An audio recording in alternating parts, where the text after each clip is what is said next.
no capítulo 16, versículo 22. 1 Coríntios, capítulo 16, versículo 22. E nós vamos descobrir qual o perigo de não amar Jesus. Porque se você ama Jesus, você ama a igreja de Jesus. Mesmo que falem mal da igreja, você não vai mudar o nome da igreja, você vai chamar de igreja. Você não vai chamar de comunidade. Você não vai chamar de centro, sei lá do quê. Você não vai chamar de outra coisa. Porque Jesus disse, sobre esta pedra edificarei a minha eclesia, igreja. E a pedra era ele, Jesus. Ninguém pode colocar outro fundamento. E se você ama Jesus, você ama a igreja de Jesus. Se você ama Jesus, você ama a palavra de Jesus. Se você ama Jesus, você ama a companhia de Jesus. Se você ama Jesus, você gosta de orar e falar com Jesus o tempo todo. Se você ama Jesus, você quer ser cheio do Espírito Santo, que Ele mandou o Espírito Santo para nos encher e nos capacitar e nos dar dons. Se você ama Jesus, você pensa em Jesus. Se você ama Jesus, você medita no Senhor Jesus. Se você ama Jesus, você medita na palavra de Jesus.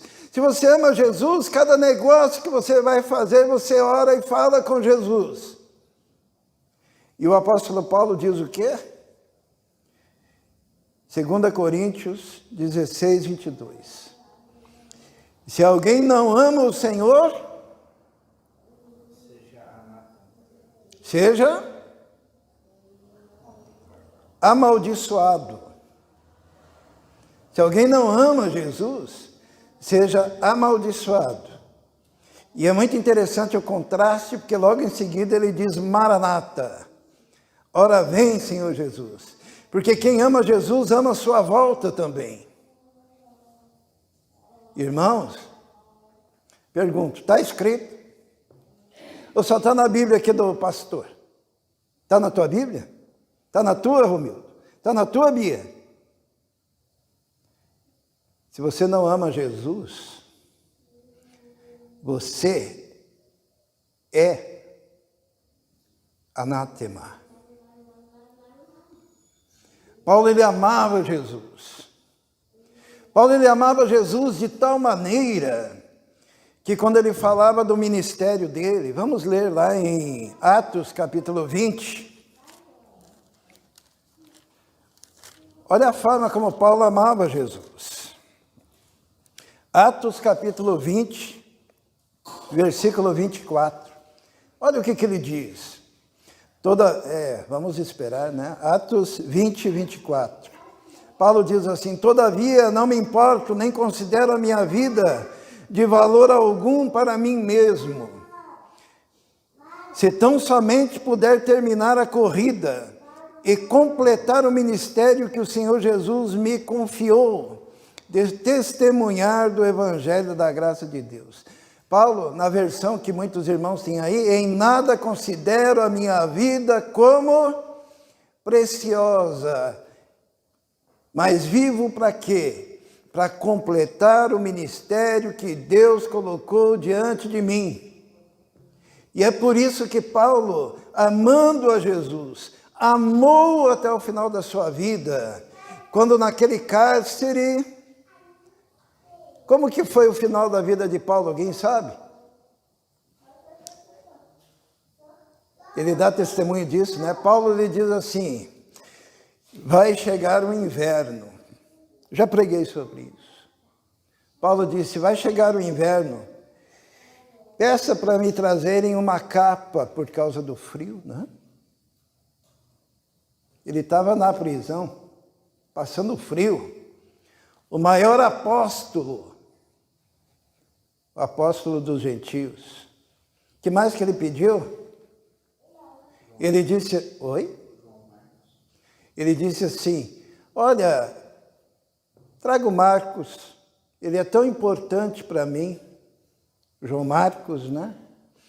Porque ele tinha tido uma intriga, porque João Marcos o havia abandonado numa viagem missionária e Paulo ficou muito bravo.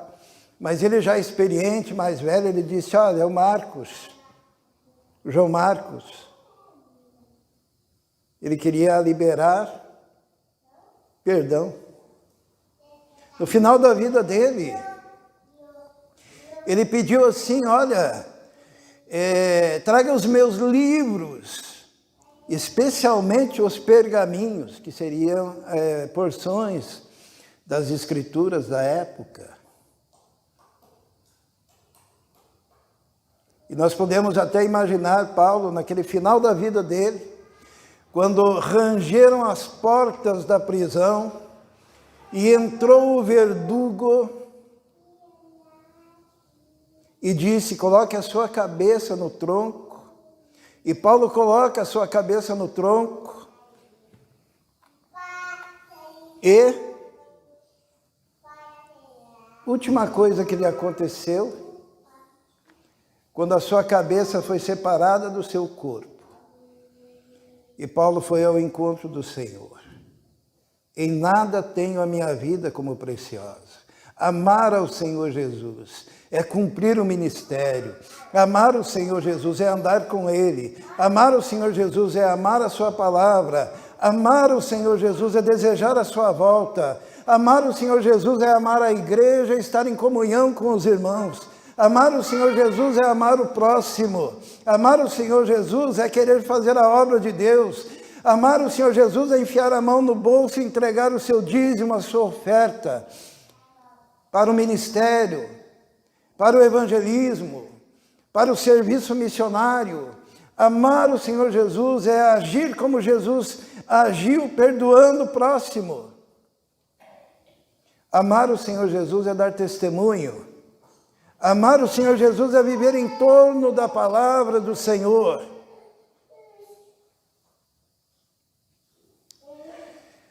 Uma vez, Deus, ele quis encontrar alguém que fosse assim. Porque sabe, irmãos, não é todo dia que nasce um apóstolo Paulo. Concordam comigo? Não é todo dia que nasce um Billy Graham, não é verdade? E uma vez, a nação de Israel estava numa bancarrota, numa derrocada espiritual terrível. E Deus queria agir. E Deus queria salvar aquela nação. E Deus deu uma ordem para o profeta Jeremias. Qual foi a ordem que Deus deu a Jeremias? Alguém sabe? Vamos abrir lá em Jeremias, e esse é o nosso texto de hoje, né? E hoje nós cantamos tanto sobre consagração, né?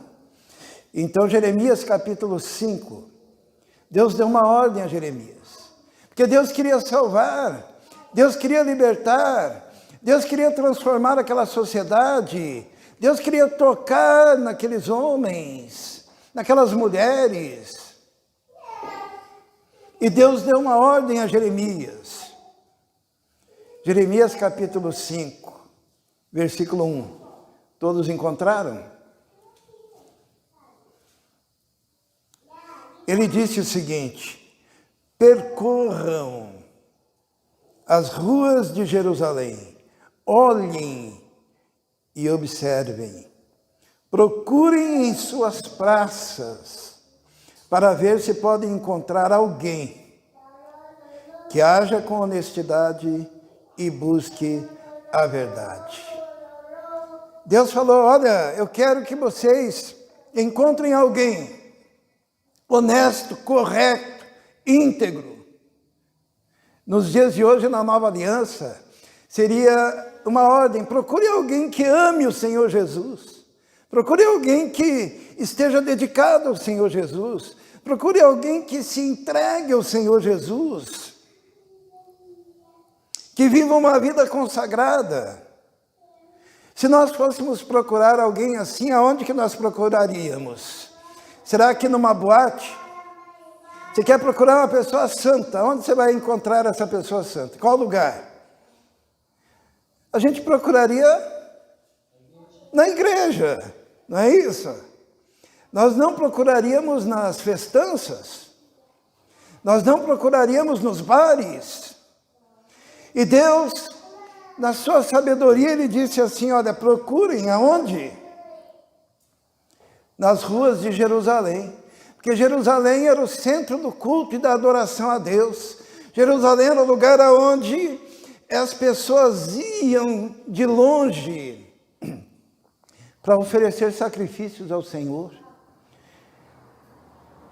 E a ordem foi, procure pelas ruas, pelas praças de Jerusalém, uma pessoa, alguém, pode ser homem, quando aparece a palavra alguém, pode ser homem, pode ser mulher, pode ser criança, pode ser adolescente, mas encontre alguém que haja com honestidade e busque a verdade, então eu perdoarei a cidade.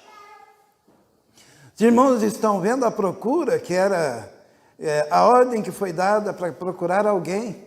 Sabe, um dia, um menino de 16 anos estava num culto, e o pregador disse assim, o pregador falou assim, se Deus encontrar um homem consagrado, um homem dedicado, um homem que busque a santidade, um homem que ore, se Deus encontrar um homem, Ele pode transformar essa sociedade. E tinha um menino de 16 anos ali naquele culto, aquela igreja dormindo, aquela igreja morna, e aquele menino olhou para aquele pregador e disse, este homem serei eu. E ele tomou a decisão de ser a pessoa íntegra, de ser a pessoa correta, de ser a pessoa que ora, de ser a pessoa que busca a Deus. E Deus transformou a vida daquele menino de 16 anos. E hoje em dia, ele é conhecido como o príncipe dos pregadores. Viveu em 1800. Como que é o nome dele? Todo mundo já sabe, né? Charles Spurgeon. Ele resolveu ser aquele homem nas mãos do Senhor. E ele se tornou pastor com 16, 17 anos. Ninguém dava nada por ele. E começou a pregar a palavra. Naquela época, 1800, os irmãos sabem como é que eram os sermões? O pregador, ele escrevia o seu sermão. Por isso que nós temos os sermões do Spurgeon até os dias de hoje, né? Ele escrevia. E daí ele ia para frente do púlpito da igreja e ele fazia o quê? Ele lia os seus sermões. E alguns eram bem extensos. Os irmãos já pararam para pensar que nós vivemos numa época em que quando o sermão demora mais do que 15 minutos, o povo já começa a ficar meio incomodado. Agora, os irmãos imaginem uma época em que a palavra era lida. Mas quando você lê, quando você vê o conteúdo, quando você vê a profundidade, quando você vê a utilização de pérolas da Bíblia em todos os cantos daquela mensagem, e quando você vê a dimensão da misericórdia que havia em cada palavra, em cada expressão,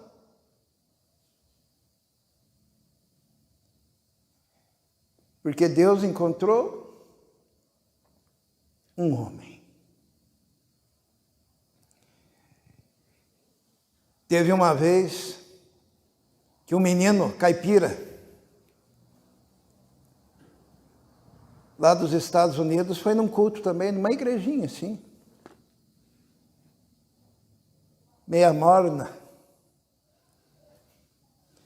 E o pregador fez o apelo. Sabe o que ele pregou?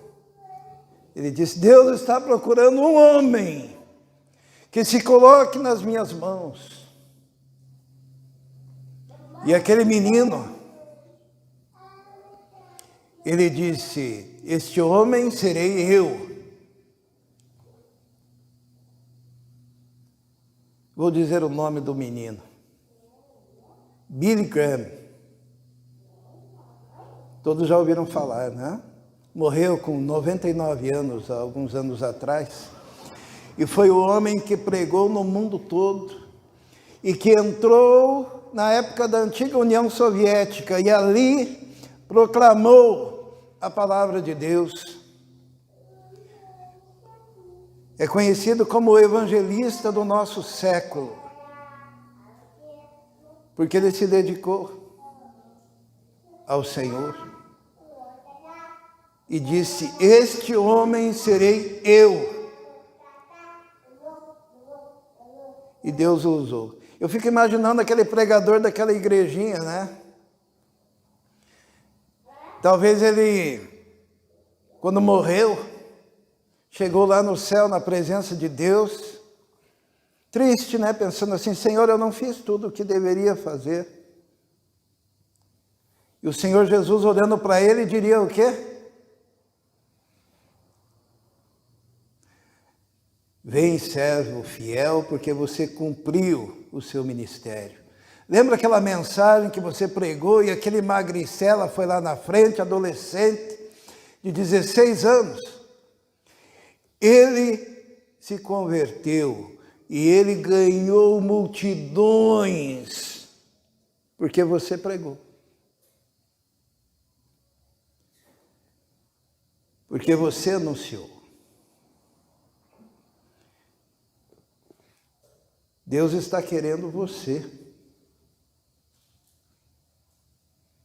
Está escrito aqui, Jeremias 5:1, percorra as ruas de Jerusalém, olhem, observem, procurem em suas praças, para ver se pode encontrar alguém que haja com honestidade, que busque a verdade. Então eu perdoarei. Embora digam, juro pelo nome do Senhor, ainda assim estão jurando falsamente. Quando foi procurado alguém, eram pessoas que juravam falsamente. Sabe o que é jurar falsamente? O que é perjúrio, sabe? Lá nos 10 mandamentos tem o pecado do perjúrio, né? Que é usar o nome de Deus em vão. Isto é, Deus já disse para quem ia procurar: olha, você vai procurar nas ruas e nas praças de Jerusalém, mas você vai encontrar perjuros, você vai encontrar pessoas que usam o meu nome em vão, você vai encontrar pessoas que têm Deus nos lábios, mas que não têm Deus no coração, e não são estes que eu quero. Jesus falou isso de outra forma, né? O que ele disse? Ele disse assim: nem todo que diz Senhor, Senhor entrará no reino.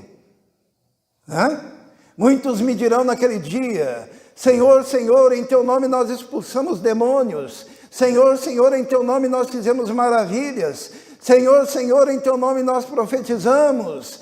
E Jesus vai dizer: nunca vos conheci, apartai-vos de mim, vós que praticais a iniquidade. Porque não é só ter o Senhor nos lábios, não é só ficar falando Senhor, Senhor.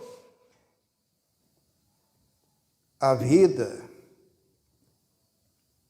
tem que ser diferente.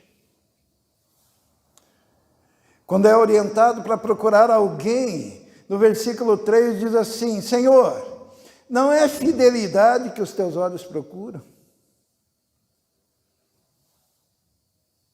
Então os irmãos vejam que Na tentativa de encontrar alguém, haviam aqueles que usavam o nome de Deus em vão, e depois aqueles que não eram fiéis.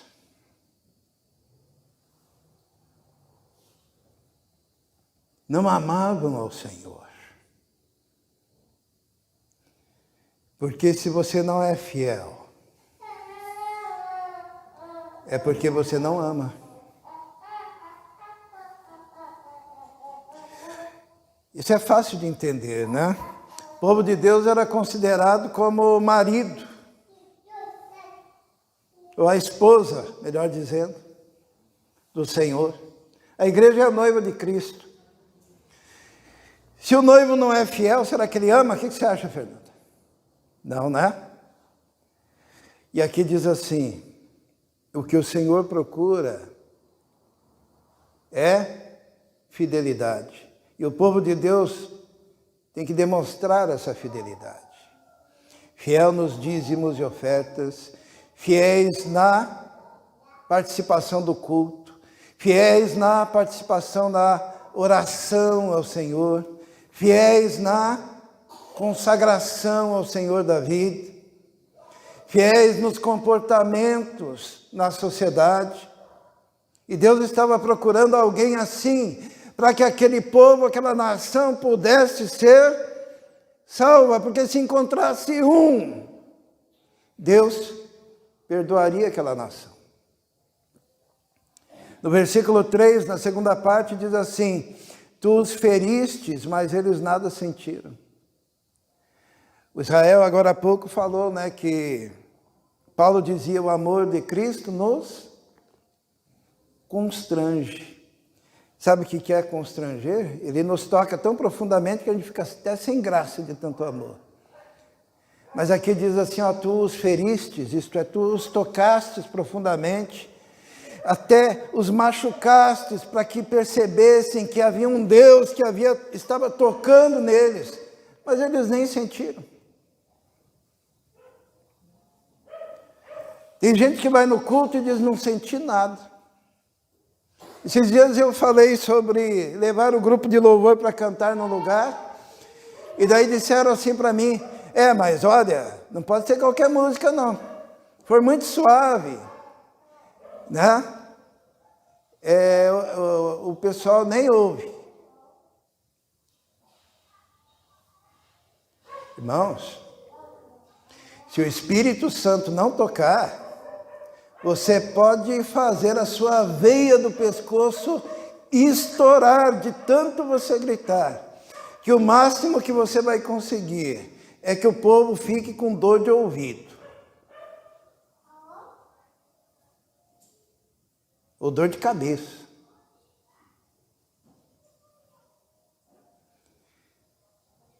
Ali diz assim, o Senhor feriu esse povo, mas eles nem sentiram. Olha, continua ali, tu os deixaste esgotados, mas eles recusaram a correção, endureceram o rosto mais do que a rocha e recusaram arrepender-se. E sabe quando o Senhor faz com que você fique cansado? Porque Ele está chamando a tua atenção, ó, descansa em mim, não quero. E Ele faz com que você corra, e corra, e corra, e corra, e faça isso, e faça, e corra, e você está esgotado. E Ele diz, agora que você percebe que você não consegue, olhe para mim, descansa em mim.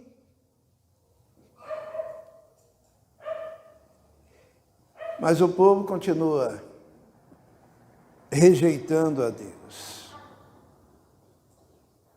No versículo 5, ele tem uma ideia, eu vou procurar alguém, porque Deus está procurando alguém, né? Daí no versículo 5 diz assim, irei aos nobres e falarei com eles, pois sem dúvida eles conhecem o caminho do Senhor, as exigências do seu Deus, mas todos eles também quebraram o jugo e romperam as amarras. Os nobres seria a elite. Sabe quando você se considera elite? Tem uns que se consideram elite, né? Se você tiver mais dinheiro, você acha que é elite. Se você tiver mais estudo, você acha que é elite, né? Eu sou mais inteligente, eu tenho mais estudo. Eu sou melhor porque Deus me abençoou com mais dinheiro, com mais recursos, com ouro. E quando foi procurado este homem que Deus queria entre os nobres, disseram, não, mas eles já quebraram o jugo e romperam as amarras. Isto é, eles não querem se amarrar ao Senhor, eles não querem se prender ao Senhor, eles não querem andar com o Senhor, eles são donos do próprio nariz, eles não querem nenhum tipo de postura de servo.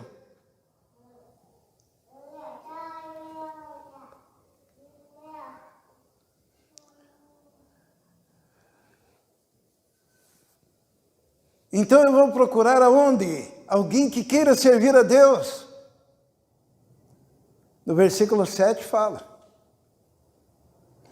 Por que deveria eu perdoar-lhes isto?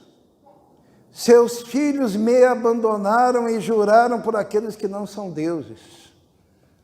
Eu vou procurar entre os seus filhos. A maior desgraça para um pai é olhar para o filho e perceber que não conseguiu ensinar para ele os caminhos do Senhor. E era o que estava acontecendo com aquela geração. Tanto que aqueles filhos, olha só a autoimagem deles. Versículo 8, o que diz?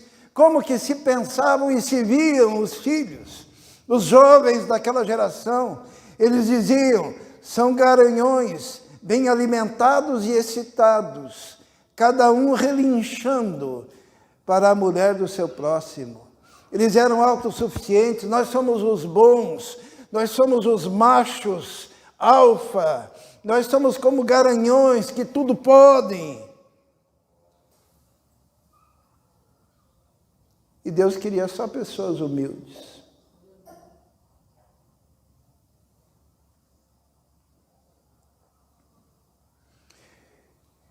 Então, vamos procurar aonde agora? Alguém. Deus está procurando alguém. Deus está procurando um entre os profetas. No versículo 13 diz assim, os profetas não passam de vento, e a palavra não está neles. Por isso, aconteça com eles o que dizem.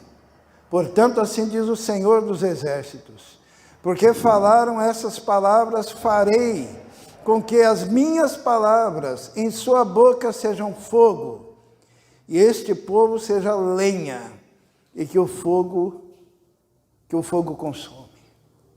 Deus não conseguiu encontrar um homem sequer, mesmo entre os profetas. Eu fico vendo a nossa sociedade, irmãos.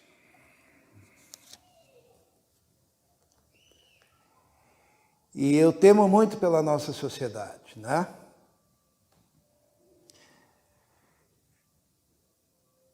A Giane, ela trabalha no IBGE, né? Israel também já trabalhou, a Mavi também é do IBGE, tem um bando de gente do IBGE.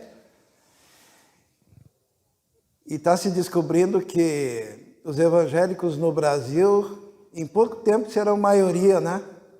Ainda não somos maioria, mas estamos caminhando para ser maioria.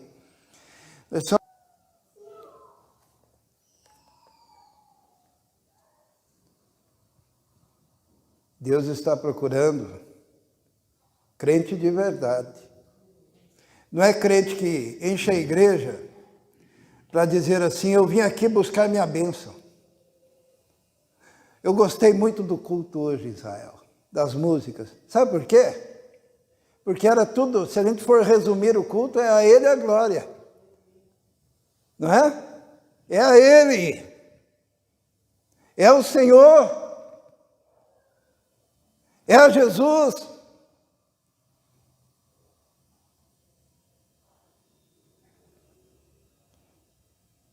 Dói no meu coração quando alguém diz, vim buscar minha bênção. Daí eu tenho que dizer, ó, você não tem bênção nenhuma a não ser Jesus. Jesus é a única bênção. O que vier depois é lucro. Mas se você não quiser Jesus, você não tem nada.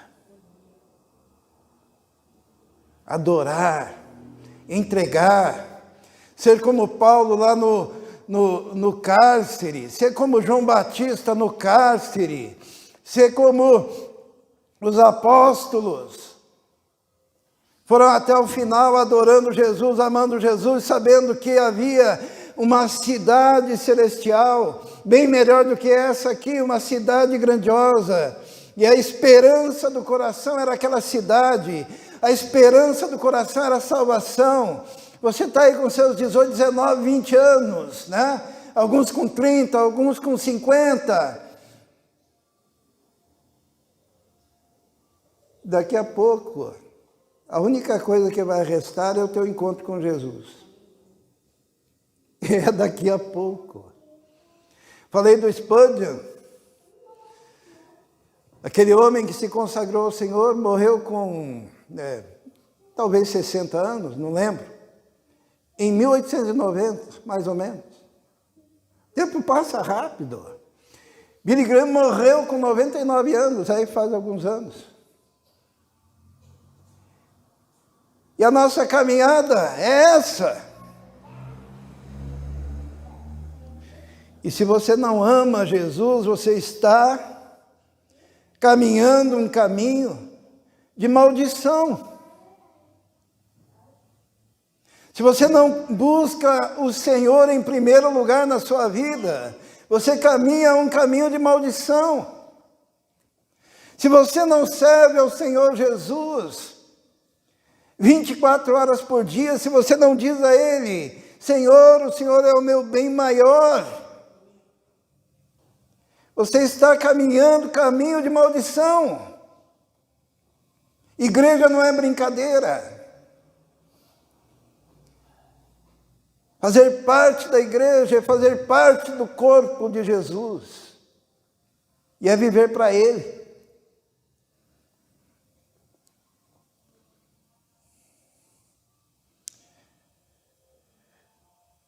Os profetas também, naquela época, suas palavras eram como o vento. E sabe o que Deus fez? Vamos encerrar. Vamos lá no capítulo 7, versículo 1 de Jeremias. Diz assim: esta é a palavra que veio a Jeremias da parte do Senhor. Fique junto da porta do templo do Senhor e proclame esta mensagem. Ouçam a palavra do Senhor, todos vocês de Judá que atravessam essas portas para adorar o Senhor. Assim diz o Senhor dos Exércitos, o Deus de Israel: corrijam a sua conduta e as suas ações, e eu os farei habitar neste lugar. Não confiem nas palavras enganosas dos que dizem: este é o templo do Senhor, este é o templo do Senhor, templo do Senhor. Mas se vocês realmente corrigirem a sua conduta e as suas ações, se de fato tratarem uns aos outros com justiça, e assim vai a mensagem. Deus diz assim: olha, vamos dar mais uma chance. Faça o seguinte, nem entre no templo. Hoje seria na igreja. Falando para o profeta Jeremias, nem entre no templo, fica na porta. Eu fico imaginando aquele povo chegando lá. Fosse hoje em dia é com a Bíblia debaixo do braço, né?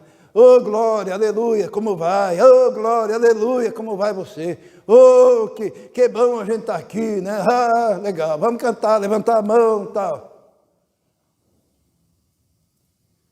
E o profeta Jeremias dizendo: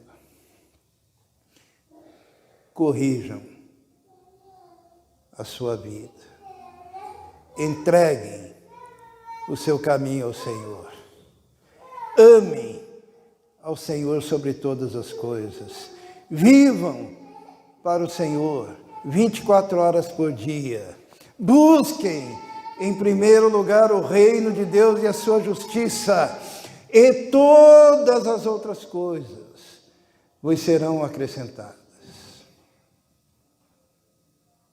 Ame o Senhor. É o primeiro mandamento, né? Ame o Senhor, como? De tudo sua alma. Ame o Senhor sobre todas as coisas. Então é Ele em primeiro lugar. Com toda a tua alma e de todo o seu entendimento. E ao próximo, como a ti mesmo. Sabe? Alguém disse assim, poxa, mas ficou muito fácil, né? Porque Jesus resumiu o mandamento em amar o Senhor sobre todas as coisas, ficou fácil, né? Ficou fácil? Aí que você se engana. Era muito mais fácil ter uma lista de mandamentos e dizer, ó, esse eu cumpri, esse eu cumpri, esse eu não cumpri, esse eu cumpri, esse eu não cumpri, guardei o sábado, não comi porco, mas acontece que eu fiz isso, fiz aquilo, uma lista, né? Mas Jesus, ele pega essa lista aí, ó, joga fora e foque em amar ao Senhor sobre todas as coisas. Coloque o Senhor em primeiro lugar. Vamos traduzir, né? Coloque o Senhor em primeiro lugar. Feche seus olhos. Na sua lista de prioridades, aonde está o Senhor? Na sua lista de prioridade, onde está a vida de oração? Na sua lista de prioridade, onde está o culto? A adoração a Deus. Na sua lista de prioridade. Será que você é capaz de falar como Paulo? Que disse, tenho para mim como mais importante cumprir a missão que Deus me entregou. Deus procura alguém. E eu posso dizer quem é. Deus procura por você, totalmente consagrado a Ele. Porque você não imagina o que Deus pode fazer usando a sua vida. Se você tão somente entregar totalmente o teu caminho ao Senhor. Vamos orar. Senhor, te louvo, ó Deus, pela tua palavra. Sabemos que quando pregamos, pregamos para a igreja, pregamos para nós mesmos. A palavra que sai do lábio, primeiro é para mim. E eu quero dizer diante do Senhor que eu quero ser este que o Senhor procura. E a tua igreja quer ser a igreja que tu queres. Sabemos que o Senhor pode promover neste lugar um grande avivamento. Se tão somente cada um se prontificar a ser este que o Senhor procura. Por isso pedimos que o Senhor encha cada um com o teu Espírito Santo, que a tua graça se manifeste, que os teus dons sejam distribuídos e que haja um povo aqui totalmente consagrado ao Senhor. É isso que nós colocamos diante do Senhor. Em nome de Jesus. Amém.